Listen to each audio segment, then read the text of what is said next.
قد جاءكم من الله نور وكتاب مبين يهدي به الله من اتبع رضوانه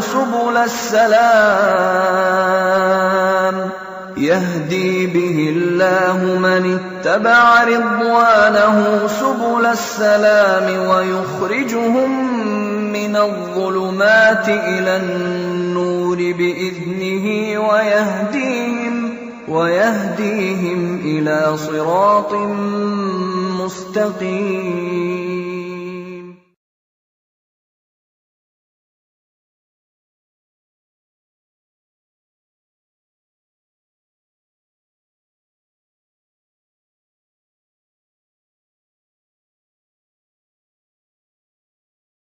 As the people of Medina welcomed the arrival of the Prophet ﷺ, it heralded the establishment of the first Islamic state. The foundations of that state required taking into account the social, political, and economic realities that existed in the city. Amongst the Muslims themselves, there were now two groups: the emigrants, or the Muhajirin, and the Ansar, the helpers, or the natives of Medina. The Muhajirin had left their native Mecca with nothing. The Meccans illegally confiscated and seized their properties when they migrated. To ensure their general welfare, each Muhajir was paired with one of the Ansar, promoting the bonds of brotherhood between them. To the west of Masjid Nabawi, the Prophet ﷺ would often visit the Ansar at Saqifat Bani Sa'ida, the portico of Bani Sa'ida, owned by one of their leaders, Sa'd ibn Ubadah radiallahu anh. This would also be the area where Abu Bakr as-Siddiq radiallahu anh was elected as the successor to the Prophet ﷺ after his death. Medina was a diverse city, however, not just consisting of Muslims, and political relationships had to be forged with the other communities as well. Both Arab and Jewish tribes lived in the city or in its surrounding quarters, with the Jewish tribes living primarily in the area of the palm groves and orchards in the southeast, including Ka'b ibn al-Ashraf, whose fortress still stands today. Just as the Prophet ﷺ enacted social programs to consolidate the Muslim community, he ﷺ went about establishing friendly relations with the non-Muslim communities and tribes of Arabia.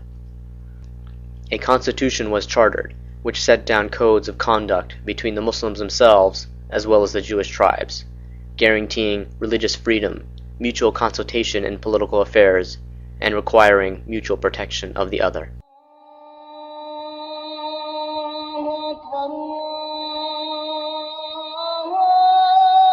As the Muslims had settled into their new homes in Medina, and the foundations of the new Islamic state and Masjid al-Nabawi had been laid, the adhan, the call to prayer, was instituted. Initially, the Muslims faced Jerusalem in their prayers. But 16 months after the Hijrah, when the Prophet ﷺ was visiting the tribe of Bani Salima, it was revealed to him by Angel Jibreel while he led Bani Salima in Salah that the Qibla was now towards Mecca. In the middle of the prayer, the Prophet and the congregation, facing Jerusalem, then rotated to face the new Qibla in Mecca, and the masjid hence became known as Masjid al-Qiblatain, the masjid of the two Qiblas.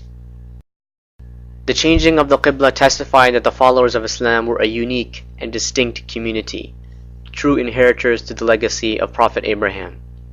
It also redirected the Muslims' hearts back to Mecca. The Meccans had remained in unlawful possession of the property of the Muslim emigrants, and since the Hijrah, they had continued to promote a hostile and aggressive foreign policy towards Medina. 1 month after the Muslims began facing Mecca in their prayers, they would now face a powerful army from that same direction, an army that would not rest until the Muslims were completely destroyed.